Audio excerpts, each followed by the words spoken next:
ஆண்டவராகிய இயேசு கிறிஸ்துவின் நாமத்தினாலே உங்களை நான் வாழ்த்தி வரவேற்கிறேன். கர்த்தருடைய பெரிதான கிருபையினாலும் அவருடைய பரிசுத்தமுடைய இரக்கங்களினாலும் தேவன் எதிர்பார்க்கும் சகல நன்மையான ஒரு வாழ்க்கையின் ஊடாக கடந்து போக வேண்டும் என்கிறது கர்த்தருடைய விருப்பம். வாழ வேண்டும் என்று சொன்னால் நமக்கு பலவிதமான மார்க்கங்கள் உண்டு, பலவிதமான வழிகள் உண்டு.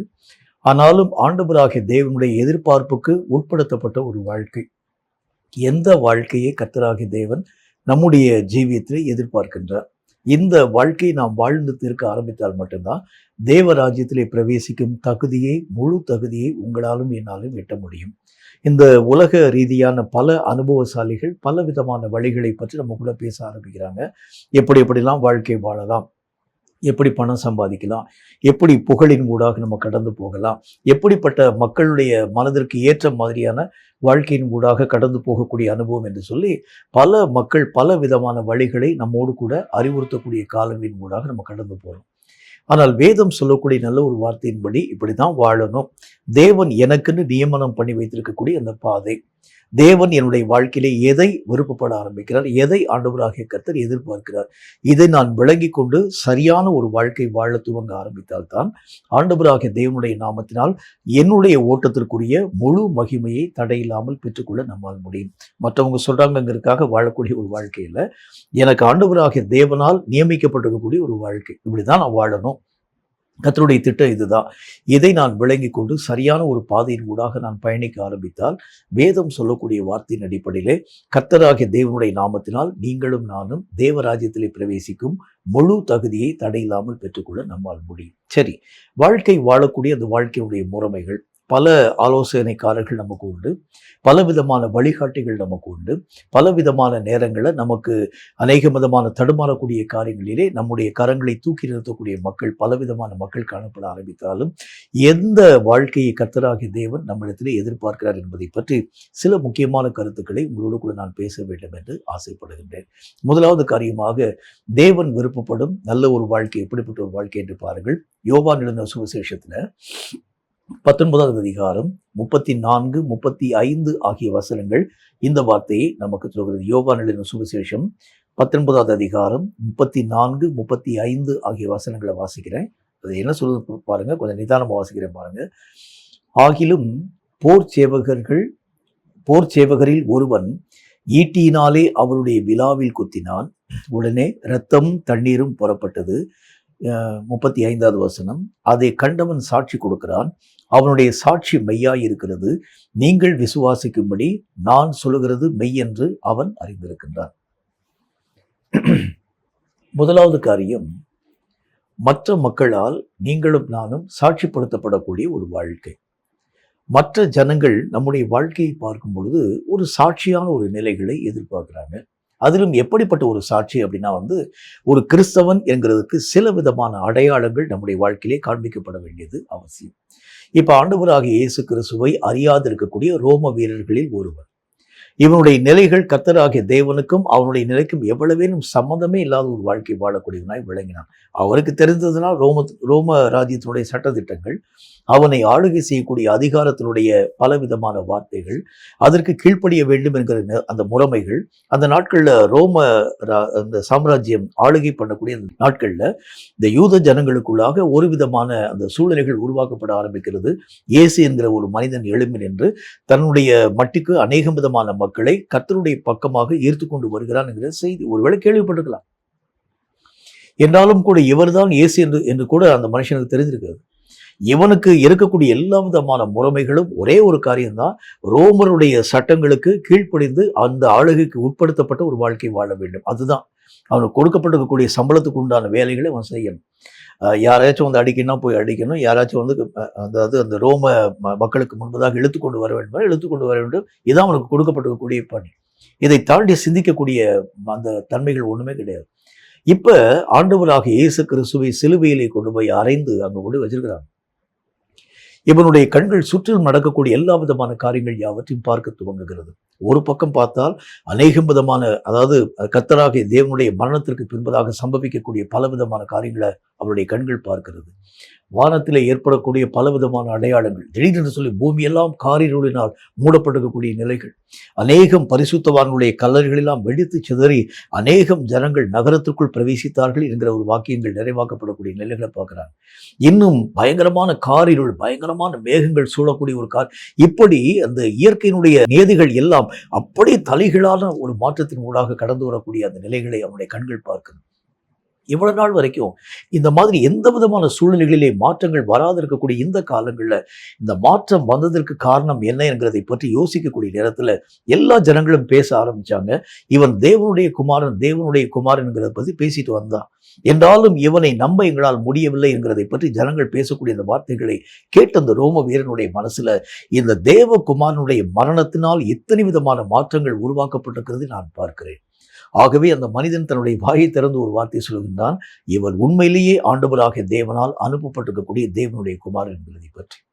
ஒரு மனிதன் தன்னுடைய வாழ்க்கையிலே எதை நம்முடைய வாழ்க்கையிலே எதிர்பார்க்க ஆரம்பிக்கின்றார் கர்த்தர் என்று சொன்னால், தேவனை அறியாதவனும் கூட சாட்சி கொடுக்கக்கூடிய ஒரு வாழ்க்கை வாழ வேண்டியது நம்முடைய வாழ்க்கையிலே மிகவும் முக்கியத்துவம் வாய்ந்த ஒன்று.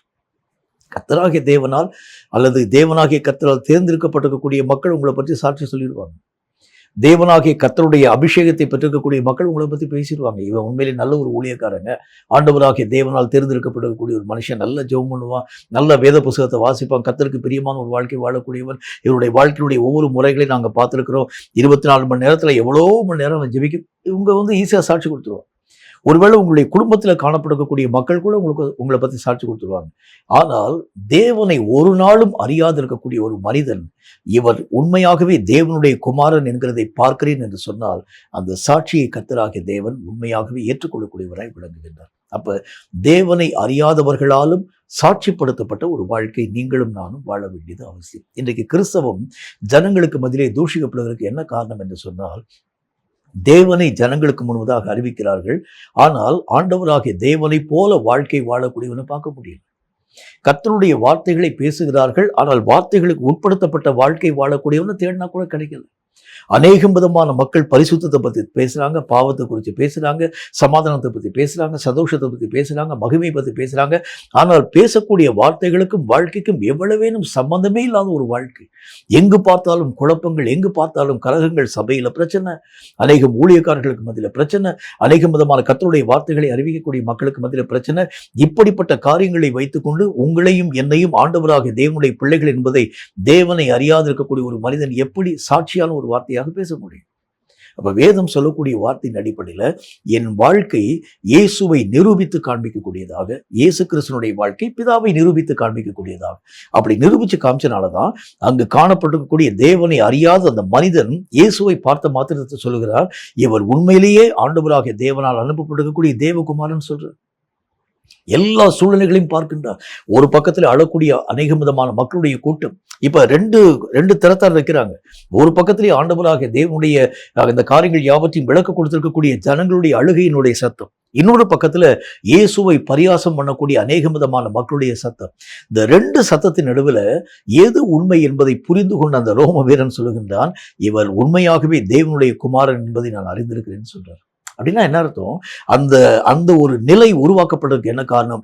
இயேசுனுடைய ஒவ்வொரு விதமான காரியங்களும் பிதாவை வெளிப்படுத்தக்கூடியதாய் விளங்க ஆரம்பித்ததை கண்ட மாத்திரத்தில் அவன் சொல்றான், இந்த பக்கத்துல பேசக்கூடிய தேவ தூஷணங்களை பற்றி அவனுடைய மனம் யோசிக்காம, இந்த பக்கத்தில் அழக்கூடிய மக்களுடைய அழுகினுடைய காரியங்களுக்காக அவர்கள் பக்கமாய் திரும்பாமல், உண்மை இது என்பதை புரிந்து கொண்டு இவர் உண்மையாகவே தேவனுடைய குமாரன் என்பதை நான் மெய்யாகவே அறிவிக்கிறேன் என்பதை பற்றி சாட்சி சொல்றேன். அப்ப நம்முடைய வாழ்க்கை தேவனை நிரூபிக்கும் வாழ்க்கையாக, தேவனை வெளிப்படுத்தும் ஒரு வாழ்க்கையாக, தேவனால் அங்கீகரிக்கப்பட்ட ஒரு வாழ்க்கையாக, எந்த அசைவும் நீங்க பேசக்கூடிய பேச்சு முதற்கொண்டு, உங்களுடைய பார்வை முதற்கொண்டு, உங்களுடைய செய்கைகள் முதற்கொண்டு, உங்களுடைய ஓட்டங்கள் முதற்கொண்டு கர்த்தரை மட்டும் நிரூபிக்கக்கூடிய ஒரு வாழ்க்கையை தான் கர்த்தர் உங்களிடத்திலும் என்னிடத்திலும் எதிர்பார்க்கின்றார். இயேசு வாழ்ந்த அந்த காலத்துல தன்னுடைய எந்த விதமான விஷயத்தையும் ஆண்டவராகிய தேவன் ஜனங்களுக்கு முன்பதாக வெளிப்படுத்தவே இல்லை. குஷ்ரோகிகளை கர்த்தராகிய தேவன் சுகப்படுத்துகின்றார், குருடனை ஆண்டவராகிய தேவன் விடுவிக்கின்றார், அற்புதமான காரியங்கள் யாவற்றையும் ஆண்டவராகிய கர்த்தர் உருவாக்குகின்றார். எல்லா காரியங்களையும் உருவாக்கி முடித்துவிட்டு பின்பு எல்லா விதமான மக்களுக்கு முன்பதாக அவர் ஒரே ஒரு வார்த்தையை சொல்றார், இதை யார்ட்டையும் போய் நீங்க சொல்லாதீங்க, எந்த ஒரு காரியமாய் காணப்பட ஆரம்பித்தாலும் பிதாவாகிய தேவனை மட்டும் நீங்கள் மகிமைப்படுத்துங்கள். இதைத்தான் கர்த்தராகிய இயேசு கிறிஸ்து பேசிட்டு வந்தார். ஆனால் இன்றைக்கு இருக்கக்கூடிய நடைமுறை வாழ்க்கையை நாம் எடுத்து பார்க்க ஆரம்பிக்கிறது உண்டானால் இயேசுவை நிரூபிக்கும் ஊழியங்கள் ரொம்ப கம்மி, ரொம்ப சொற்பம். ஆண்டவராகிய தேவனை வெளிப்படுத்தும் அநேகம் விதமான ஊழியங்களை உங்களாலும் எல்லாரும் பார்க்கவே முடியல. மக்கள் அநேகம் புகழ்ச்சிக்காக, மக்களுக்காக, அநேகம் விதமான தேவைகளுக்காக ஆண்டவராகிய தேவனை தேடி வரக்கூடிய மக்களுக்கு மத்தியிலே கர்த்தர் எதை எதிர்பார்க்கிறார் என்றால், என்னை நிரூபித்து காண்பித்து தேவனை அறியாதவன் இவன் வாழ்க்கையின் மூலம் என்னை பார்க்கும் ஒரு சாட்சியுள்ள ஒரு மனிதன் எங்காகிலும் இருக்கிறானா என்று சொல்லி கர்த்தருடைய கண்கள் பூமி எங்கிலும் தேடிக்கொண்டு வரக்கூடியதாய் விளங்குகிறது. கேட்கும் கர்த்தருடைய பிள்ளையே, எது ஆண்டவராகிய தேவனால் முன் உரைக்கப்பட்ட ஒரு வார்த்தை? எந்த வாழ்க்கை வாழும்படிக்காக நீங்களும் நானும் அழைக்கப்பட்டோம் என்றால் தேவனை நிரூபித்து காண்பிக்க வேண்டும். ஆண்டவராகிய தேவனை அறிந்த மக்களுக்கு மத்தியிலே மட்டுமல்ல, உங்கள் குடும்பத்தாரின் நடுவிலே மட்டுமல்ல, அல்லது உங்கள் திருச்சபையின் நடுவிலே மட்டுமல்ல, தேவனை அறியாதவனும் கூட உன் கிரியைகளை கண்டு உண்மையாகவே இவன் தேவனாகிய கர்த்தரால் அங்கீகரிக்கப்பட்டவன் என்கிறதை பற்றிதான சாட்சியை சொல்லக்கூடிய அளவிற்கு உன்னுடைய ஒவ்வொரு நகர்வுகளும் கர்த்தரை வெளிப்படுத்தக்கூடியதாய் விளங்கக்கூடிய இந்த வாழ்க்கையைத்தான் கர்த்தர் உங்களிடத்திலும் என்னிடத்திலும் எதிர்பார்க்க துவங்குகின்றார். கேட்கும் கர்த்தருடைய பிள்ளையே, எதற்காக இந்த பூமியிலே வந்தோம் என்று சொன்னால், பூமியிலே காணப்படக்கூடிய பலவிதமான நிலைகளிலே வாழ்க்கை வாழும்படிக்காக அல்ல, தேவனை நிரூபித்து காண்பிக்கவே கர்த்தர் உங்களையும் என்னையும் இந்த உலகத்திலே அனுமதிக்க ஆரம்பித்தார். இதை நாம் விளங்கிக் கொள்ள ஆரம்பித்தால் மட்டும்தான் தேவனை மட்டும் நாம் வெளிப்படுத்தும் மக்களாக. பரிசுத்த அப்போஸ்தலன் தன்னுடைய நிருபத்திலே ஒரு வார்த்தை ஒன்று எழுத ஆரம்பிக்கின்றார். நான் வேறு ஒன்றையும் ஆண்டவராக இயேசு கிறிஸ்துவை தவிர வேறு ஒன்றையும் நீங்கள் அறியாதிருக்க நான் தீர்மானம் பண்ணினேன்னு சொல்றார். அப்படின்னா எதை கர்த்தர் பேச ஆண்டவருடைய வசனம் சொல்ல ஆரம்பிக்கிறது என்றால், கர்த்தரை மட்டும் வெளிப்படுத்தும் ஒரு வாழ்க்கை. என்னை நான் மறைத்து கொண்டு, என்னுடைய நிலைகளை நான் மெய்யாகவே ஒழித்து கொண்டு, தேவனை மட்டும் என்னுடைய எல்லா விதமான அசைவிலும், என்னுடைய பேச்சிலும், என்னுடைய பார்வையிலும் கூட கர்த்தரை நிரூபித்து காண்பிக்கும் மனிதர்களை ஆண்டவராகிய தேவன் மெய்யாகவே அங்கீகரிக்கும் ஒரு தேவனாக விளங்க ஆரம்பிக்கின்றார். அப்ப நம்முடைய வாழ்க்கை எப்படி இருக்கிறது? இன்னைக்கு நம்முடைய வாழ்க்கையை பார்க்கக்கூடிய தேவனை அறியாத மக்கள் என்ன சொல்றாங்க? தேவனை அறிந்தவன் என்ன பேச ஆரம்பிக்கிறான்? ஊழியக்காரன் உங்களை பத்தி என்ன பேச ஆரம்பிக்கிறான்? உன் திருச்சபையில வசிக்கக்கூடிய மக்கள் உங்களை பத்தி என்ன பேச ஆரம்பிக்கிறாங்க? உன் குடும்பத்துல வாழக்கூடிய மக்கள் உங்களை பத்தி என்ன சாட்சி சொல்றாங்க? இந்த மாதிரி சாட்சி இல்லாத வாழ்க்கை வாழக்கூடிய எவனுடைய வாழ்க்கையும் ஆண்டவராக தேவனுக்கு பிரியமற்ற ஒன்று என்பதை முதல் காரியம் விளங்கிக் கொள்ள வேண்டியது அவசியம். தேவனை அறியாதவனே உங்களை பற்றி இவன் தேவனுடைய மனிதன் என்பதை பற்றி சொல்ல வேண்டும் என்று சொன்னால், தேவனை அறிந்திருக்கும் எல்லா மனிதர்களாலும் நீங்களும் எவ்வளவு தூரம் நம்முடைய வாழ்க்கை ஒரு சாட்சி உள்ளதாக காண்பிக்கப்பட வேண்டியது அவசியமான ஒன்று. அப்ப இந்த நாட்கள்ல கிறிஸ்தவம் தூஷிக்கப்படக்கூடிய ஒரு வாழ்க்கையின் ஊடாக போனதற்கு என்ன காரணம் என்றால், சாட்சிகளை இழந்த ஒரு மக்களுடைய வாழ்க்கையுடைய நிலைகள். இவைகளை கர்த்தராகிய தேவன் மாற பண்ணி தேவனுடைய வார்த்தைகளுக்கு இணங்க சாட்சியான ஒரு நடக்கையின் ஊடாக நீங்கள் வாழ பழக ஆரம்பித்தால் மட்டும்தான் இந்த வாழ்க்கை ஆண்டவராகிய தேவனுடைய அங்கீகரிப்புக்கு உட்படுத்தப்பட்ட ஒரு வாழ்க்கையாய் காணப்பட முடியும் என்று கர்த்தருடைய வேதம் சொல்ல ஆரம்பிக்கிறது. இரண்டாவது ஒரு காரியத்தை காருங்க. கர்த்தருடைய வேதம் சொல்லக்கூடிய மற்றும் ஒரு வார்த்தையின் அடிப்படையில் தானியேல் தீர்க்கதரிசியின் புஸ்தகத்துல அது 2வது அதிகாரம் 47வது வசனம் இந்த வார்த்தையை நமக்கு சொல்கிறது. தானியேல் தீர்க்கதரிசியின் புஸ்தகம் அது 2வது அதிகாரம் 47வது வசனம் இந்த வார்த்தையை சொல்கிறது. வாசிக்கிறீங்க நீங்க? அது என்ன விதமான வார்த்தையை சொல்லுது பாருங்க. ராஜா தானியேலை நோக்கி, நீ இந்த மறைப்பொருளை வெளிப்படுத்தினபடியினால் மெய்யாய் உங்கள் தேவனே தேவர்களுக்கு தேவனும் ராஜாக்களுக்கு ஆண்டவரும் மறைப்பொருள்களை வெளிப்படுத்துகிறவருமாய் இருக்கிறார் என்றார். இரண்டாவது காரியம், எந்த வாழ்க்கையை கர்த்தராகிய தேவன் நம்மிடத்தில் எதிர்பார்க்கிறார் அப்படின்னா, தேவனை அறிந்தவர்களுக்கு மத்தியிலே நீங்கள் பேசும் தீர்க்கதரிசனமான வார்த்தைகள் அல்ல. தேவனாகிய கர்த்தருடைய நாமத்தினாலே நீங்கள் சொல்லப்படக்கூடிய வெளிப்பாடுகளை கேட்கக்கூடிய அநேகம் ஆவிக்குரிய மக்கள் பரவசம் கொள்ளக்கூடிய ஒரு மக்களாய் அல்ல. தேவனை அறியாதவன் உன் வாயிலிருந்து வரக்கூடிய வார்த்தை இது கர்த்தருடைய வார்த்தை என்பதை அவனே அறிக்கையிட வேண்டியது அவசியம். அவர் என்ன சொல்றாரு பாருங்களேன். அந்த தேசத்தினுடைய காணப்படக்கூடிய இந்த ராஜா சொல்லுகின்றார், மறைப்பொருட்களை வெளிப்படுத்தக்கூடிய உன்னுடைய கடவுளை போல எந்த கடவுளையும் நான் பார்த்ததே கிடையாது.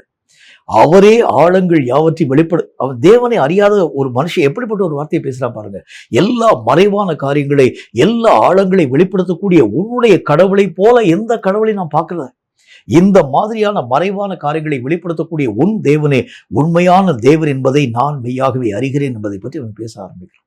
கேட்கும் கர்த்தருடைய பிள்ளையே, இன்றைக்கு தீர்க்க தரிசனங்களும் ஆவிக்குரிய நிலைகளும் சபைகளின் நடுவிலே, ஊழியர்களின் நடுவிலே, மக்களுக்கு மத்தியிலே, ஆவிக்குரிய ஜனங்களுக்கு மத்தியிலே மட்டுமே மகிமைப்படுத்தப்பட ஆரம்பிக்கிறதை தவிர தேவனை அறியாதவன் இவைகளை உங்களுக்கு நடுவிலே அற்பமாக நினைவு கூற ஆரம்பிக்கிறான். தேவனாகிய கர்த்தரை அங்கீகரிக்காது இருக்கக்கூடிய மனிதர்களுக்கு முன்பதாக நீங்க இந்த வார்த்தையை போய் சொல்லி பாருங்க. இப்போ உங்களுக்கு கர்த்தர் ஆண்டவராகிய தேவனால் வெளிப்படுத்தப்பட்டிருக்கக்கூடிய வார்த்தையை போய் பேசி பாருங்க. அவர்கள் எல்லாரும் நீங்கள் சொல்லக்கூடிய ஒவ்வொரு வார்த்தைகளையும் பரியாசம் பண்றாங்க.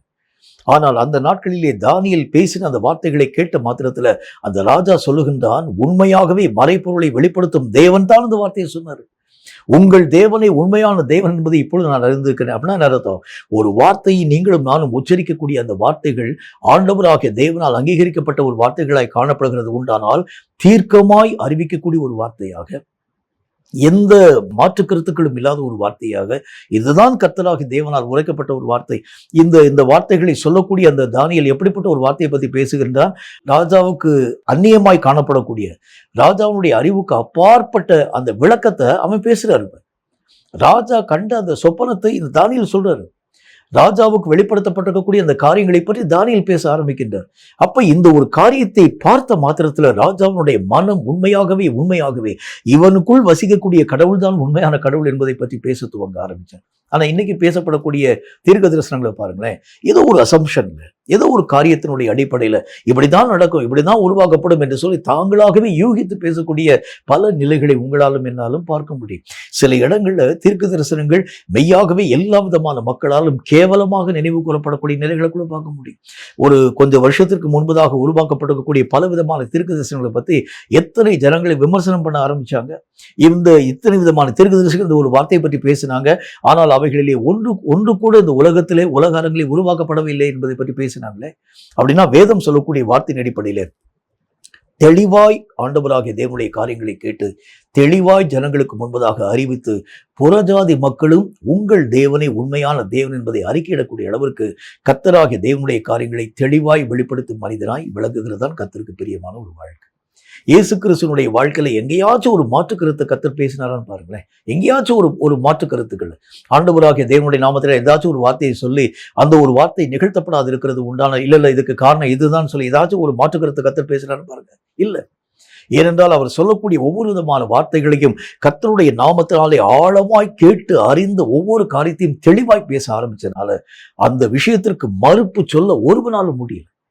இன்றைக்கு நீங்க பேசக்கூடிய ஒவ்வொரு விதமான வார்த்தைகளுக்கும் மக்கள் அநேக விதமான மறுப்பு கருத்துக்களை தெரிவிக்கிறதுக்கு காரணம் என்ன? தெளிவாய் கேளாது இருக்கக்கூடிய அநேக விதமான தன்மை, பல நேரங்களில் யூகித்து பேசக்கூடிய வார்த்தை. அப்ப வேதம் சொல்லக்கூடிய வார்த்தையின் அடிப்படையில கர்த்தருடைய சமூகத்திலே காத்திருக்கக்கூடிய நீங்களும் நானும் எப்படிப்பட்ட ஒரு வாழ்க்கையை வாழ வேண்டும், எல்லா காரியங்களையும் தெளிவாய் புரிந்து கொண்டு, இதுதான் கர்த்தருடைய வார்த்தை, இதுதான் ஆண்டவராகிய தேவனால் உரைக்கப்பட்ட சத்தியம். அப்படிப்பட்ட ஒரு நிலை நம்முடைய வாழ்க்கையிலே காணப்பட ஆரம்பிக்கிறது உண்டானால் தேவனை அறியாதவனுக்கு முன்பதாக உன் தேவனுடைய வார்த்தைகளை நிரூபித்து காண்பிக்க உன்னால முடியும். கர்த்தராகிய தேவனுடைய காரியங்களை தைரியமாய் பேசவும்னால முடியும். இன்னைக்கு ஏன் ஒழிச்சு மறைச்சு இந்த காரியங்கள் யாவற்றையும் நீங்களும் நானும் பேச ஆரம்பிக்கிறோம்? சில ஜனங்களுக்கு முதல்ல நான் இப்படிப்பட்ட வார்த்தையை பற்றி பேசுவேன். பல ஜனங்கள் இந்த வார்த்தையினுடைய காரியங்களை பற்றி மெய்யாகவே அறியக்கூடாது என்பதை பற்றி நான் மெய்யாகவே தடை போட்டு சில ஜனங்களுக்கு மாத்திரம் இந்த வார்த்தைகளை அறிவிக்கனுடைய காரணம் என்ன? வேதம் சொல்லக்கூடிய வார்த்தையின் அடிப்படையில் இவைகள் எல்லாவற்றுக்கும் ஒரே ஒரு காரணம், தீர்க்கமான தரிசனங்களை தீர்க்கமாய் தரிசிக்க நீங்களும் நானும் பழகணும். தீர்க்கமாய் அந்த காரியங்களை புரிஞ்சுக்கிறணும். ஆண்டவராகிய தேவனுடைய வெளிப்பாடுகளிலே எந்த விதமான மாற்று கருத்துக்களும் இல்லாம இது கர்த்தராகிய தேவனால் உரைக்கப்பட்ட ஒரு வார்த்தை. இப்ப பாருங்களேன், உதாரணம் பாருங்க, தானியேலுக்கு வெளிப்படுத்தப்பட்டிருக்கக்கூடிய இந்த வார்த்தையை தானியேல் என்கிற மனிதன் எவ்வளவேனும் சந்தேகமும் இல்லாம ராஜாவுக்கு முன்னால போய் சொல்றாரு. தானியேலை பார்க்கக்கூடிய அரசன் கேட்கின்றான், நான் ஒரு சொப்பனத்தை பார்த்தேன், அந்த சொப்பனத்தை நான் மறந்து போயிட்டேன் தானியேலே, இந்த சொப்பனத்தினுடைய விளக்கத்தை பற்றி நீ எனக்கு சொல்ல வேண்டியது அவசியம், இந்த சொப்பனத்தினுடைய காரியங்களை பற்றி எனக்கு சொல்ல வேண்டியது அவசியம்.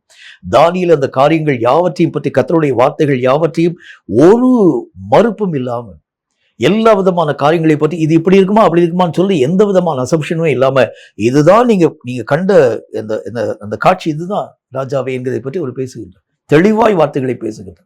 அப்ப எந்த ஒரு விஷயமாக காணப்பட ஆரம்பித்தாலும் தெளிவாக நீங்களும் நானும் வாழ்க்கை வாழ துவங்க ஆரம்பித்தால் வேதம் சொல்லக்கூடிய வார்த்தையின் அடிப்படையில் தேவனுடைய வழிகளை பற்றி உங்களுக்கு நான் சொல்ல வேண்டியது அவசியம். தேவனுடைய வழிகளில் ஒரு கன்ஃபியூஷன் உங்க வாழ்க்கையில வராது. தேவனுடைய வார்த்தையில ஒரு கன்ஃபியூஷன் உங்க வாழ்க்கையில வராது. தேவனுடைய திட்டங்கள்ல எந்த கன்ஃபியூஷன் வராது. தேவனாகிய கர்த்தர் ஒரு காரியத்தை சொல்லிட்டான்னா அது நூல் பிடிச்சது மாதிரி அந்த பாதையில உங்களாலும் என்னாலும் எந்த தடையும் இல்லாம பயணிக்க முடியும். ஆனால் ஏதாகிலும் மக்களால் வரக்கூடிய ஏதாகிலும் ஆலோசனை இருக்கிறது உண்டானால் அதுல இந்த வழி சரியா அந்த வழி சரியான்னு சொல்லக்கூடிய பலவிதமான தடுமாற்றங்கள் நம்முடைய வாழ்க்கையில உருவாக்கப்பட ஆரம்பிக்கிறத பார்க்கலாம். ரொம்ப ஜாக்கிரதையா இருங்க. எது கர்த்தருடைய வார்த்தை என்பது எளிதாக உங்களாலும் என்னாலும் கண்டுகொள்ள முடியும். வசனத்தில் என்ன போட்டு பாருங்க, பரலோகத்துக்கு போகக்கூடிய வாசலை பத்தி கர்த்தராகிய தேவன் சொல்கின்றார். அதுல எந்த விதமான குறுக்கு வழியும் பக்க வழியும் எதுவுமே கிடையாது. ஒரே நேரான வழிதான். ஆண்டவராகிய தேவனால் அறிவுறுத்தப்பட்டிருக்கக்கூடிய வழியும் பாதையும் அப்படித்தான். கர்த்தர் பேசக்கூடிய வார்த்தையும் அப்படித்தான். அதுல இது கர்த்தர் இந்த மாதிரி பேசியிருப்பாரா அந்த மாதிரி பேசியிருப்பாருன்னு சொல்லக்கூடிய எந்த விதமான மாற்று கருத்துக்களும் வாழ்க்கையில வரவே வராது. ஒரு காரியத்தை கர்த்தர் பேசினா இது இப்படிதான் இருக்கும், அப்படிதான். அதுல மாற்றமே ஒன்றுமே கிடையாது. அப்ப இந்த நாட்கள்ல காணப்படக்கூடிய பல நிலைகள்ல தீர்க்கதரிசிகள் என்று அழைக்கப்படக்கூடிய மக்களை ஏன் ஜனங்கள் தூஷிக்க ஆரம்பிக்கிறாங்க, ஏன் அவர்களுடைய வார்த்தைகளை ஜனங்களால் ஏற்றுக்கொள்ள முடியலன்னா தெளிவற்ற அநேக விதமான காரியங்களை அவங்க பேசுறாங்க. அதான் காரணம். அப்ப வேதம் சொல்லக்கூடிய நல்ல ஒரு வார்த்தையின் அடிப்படையில இந்த தானியேலை குறித்து அந்த ராஜாவே சாட்சி சொல்ல ஆரம்பிக்கின்றார். என்ன சொல்ல ஆரம்பிக்கின்றார்? உண்மையாகவே உன்னுடைய கடவுள் தான் உண்மையான கடவுள். நாம் பார்த்த அந்த காரியத்தை நீ பேச ஆரம்பிக்கிற, எனக்கு வெளிப்படுத்தப்பட்டிருக்கக்கூடிய தன்மையை பற்றி நீ சொல்ற, அதனுடைய விளக்கத்தையும் அதனுடைய அர்த்தத்தையும் நீ எனக்கு முன்பதாக சொல்ல துவங்க ஆரம்பிக்கின்றார். மனிதர்களுக்குள் வாசம் பண்ணாத கடவுள் உன்னோடு கூட இருக்கிறார் என்பதை பற்றி நான் கற்றுக்கொள்ள ஆரம்பித்தேன் தானியேலே என்கிறதை பற்றி ராஜாவினுடைய வாய், தேவனை அறியாத ஒரு மனுஷனுடைய வாய் இந்த ஒரு காரியத்தை பற்றி பேச ஆரம்பித்தது. இன்றைக்கு உரைக்கப்படக்கூடிய தீர்க்க தரிசனங்கள் தேவனாகிய கர்த்தரை அறியாது இருக்கக்கூடிய பல மக்களால் தூஷிக்கப்படக்கூடிய நிலைகளின் ஊடாக கடந்து போக ஆரம்பிக்கிறது. தேவனுடைய வார்த்தை உண்மையாகவே சத்தியமான வார்த்தை.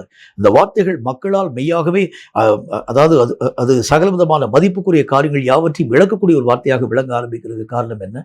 தெளிவற்ற பல நிலைகளை நீங்களும் நானும் வெளிப்படுத்த ஆரம்பிக்கிறோம். ரொம்ப ஜாக்கிரதையா இருங்க. எதை ஆண்டவராகிய தேவன் நமக்கு வலியுறுத்த ஆரம்பிக்கிறான்னு சொன்னா எதை செஞ்சாலும் நீங்க தெளிவா செய்யுங்க. எந்த ஒரு காரியத்தை பேசினா தெளிவா பேசுங்க. இதுதான் கர்த்தர் பேசக்கூடிய வார்த்தை, இதுதான் கர்த்தர் சொன்ன அந்த வார்த்தை. தைரியமா போய் சொல்லுங்க, தெளிவா போய் சொல்லுங்க. இந்த நிலைகளை தான் கர்த்தர் உங்களிடத்திலும் என்னிடத்திலும் எதிர்பார்க்க துவங்க ஆரம்பிக்கிறார். மூணாவது ஒரு சத்தியத்தை பாருங்களேன். கர்த்தருடைய வேதம் சொல்லக்கூடிய மற்றும் ஒரு வார்த்தையின் அடிப்படையில எரேமியா தீர்க்கதரிசியின் புஸ்தகத்துல 28வது அதிகாரம் அல்ல 9வது வசனம் இந்த வார்த்தையை நமக்கு சொல்கிறது. எரேமியா தீர்க்கதரிசியின் புஸ்தகத்துல 28வது அதிகாரம் 9வது வசனம் இந்த வார்த்தையை நமக்கு சொல்கிறது. வாசிக்கிறீங்க கவனிங்க. அது என்ன விதமான வார்த்தை நமக்கு சொல்கிறது?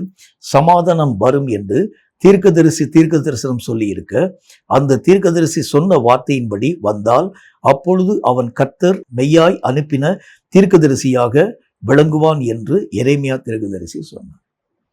நீங்க சொல்லக்கூடிய ஒவ்வொரு வார்த்தையும் அப்படி அச்சு பிசகாம நிறைவாகப்படும். கர்த்தராகிய தேவனுடைய சமூகத்துல உட்கார்ந்து கேளுங்க, தெளிவா கேளுங்க, தைரியமா அறிவிங்க.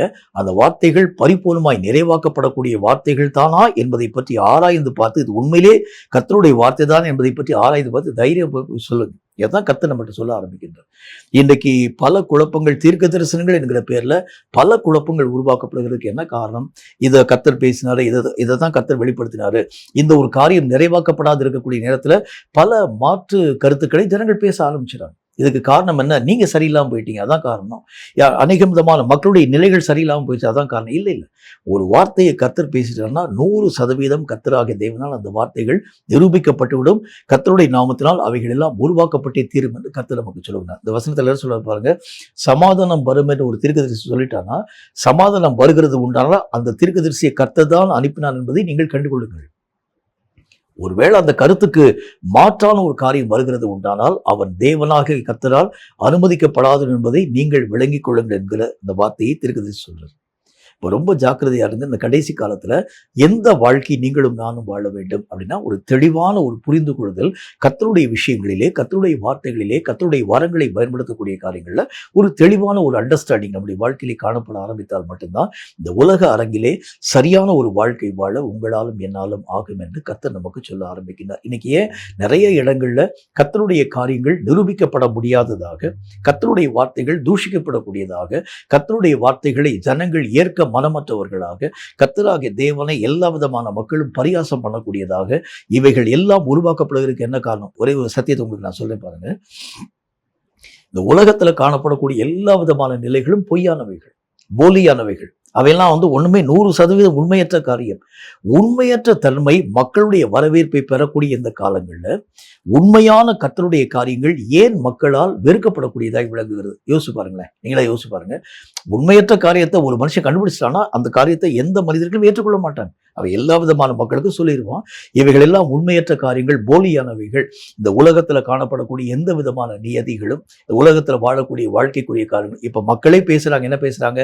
நம்ம வாழக்கூடிய வாழ்க்கையெல்லாம் ஒரு கொஞ்ச நாள் வரைக்கும் தாங்க, இந்த உலகத்துல நம்ம சம்பாதிக்கக்கூடிய சம்பாத்தியம்லாம் ஒரு நாள்ல போயிடும், ஜனங்கள் பேசுறாங்க. என்றாலும் ஜனங்கள் இந்த உலக வழிபாடுகளை விட்டு விலக மாட்டேங்கிறாங்க.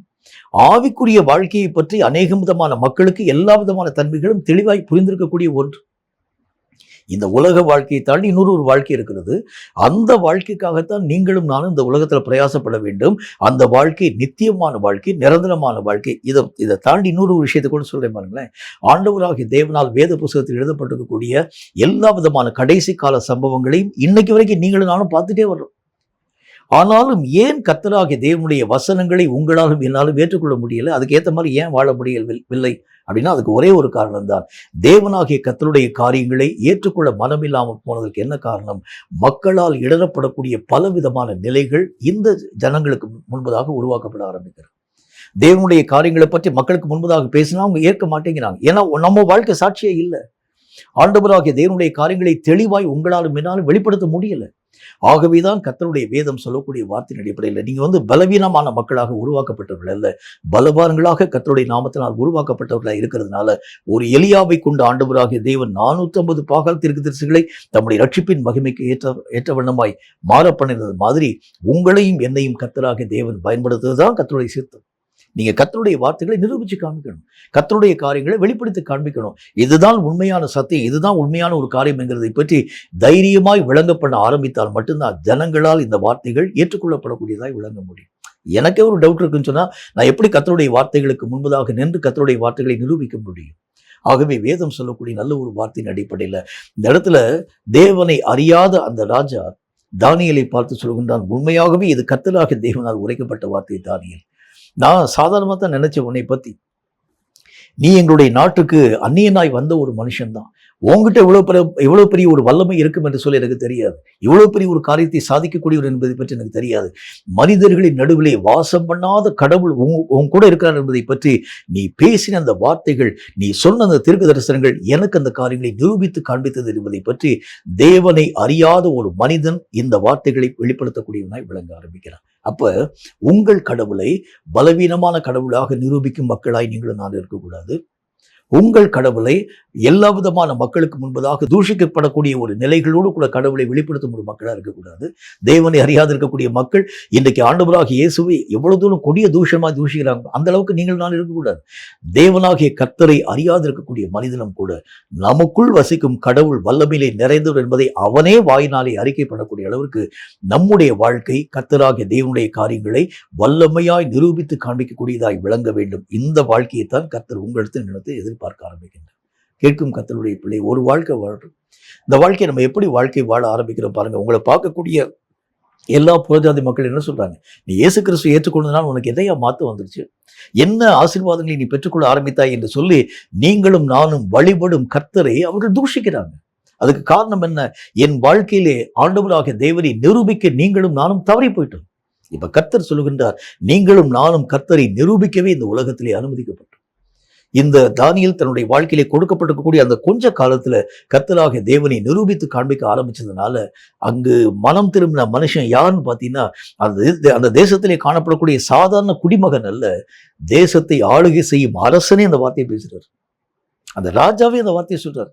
அப்ப நம்ம தேச தலைவர்கள் ஆண்டவராகிய தேவனை அறிக்கை பண்ணக்கூடிய அளவிற்கான காரியங்கள் உருவாக்கப்பட வேண்டும் என்றால் நீ இயேசுவை நிரூபித்து காண்பிக்கும் ஒரு மனிதனாய் விளங்கணும். இதைத்தான் கர்த்தர் நம்முடைய வாழ்க்கையில எதிர்பார்க்க. இதுதான் தேவன் எதிர்பார்க்கும் ஒரு வாழ்க்கை. இந்த மாதிரி ஆவிக்குரிய மக்களாய் காணப்படும் எல்லா மக்களும் எந்திரிச்சிட்டாங்கன்னா இந்த உலகமே ஆண்டவராகிய தேவனுடைய வசமாய் மாற்றத்தின் மூலமாக கடந்து போக ஆரம்பிக்கிறதை பார்க்க முடியும். இன்னைக்கு வரைக்கும் நீங்களும் நானும் கர்த்தரை பலவீனமுள்ள ஒரு கர்த்தராக, அவரால் ஒரு காரியத்தை செய்ய முடியாததைப் போல, அவருக்கு எந்த விதமான காரியத்தையும் அறிய முடியாததைப் போல, ஆண்டவராகிய தேவனுக்கு கண்ணில்லாதவரைப் போல, ஆண்டவராகிய தேவனுடைய செவிகள் எல்லாம் அடைக்கப்பட்டதைப் போல ஜனங்களுக்கு முன்பதாக நீங்களும் நானும் வெளிப்படுத்த ஆரம்பிக்கிறோம்.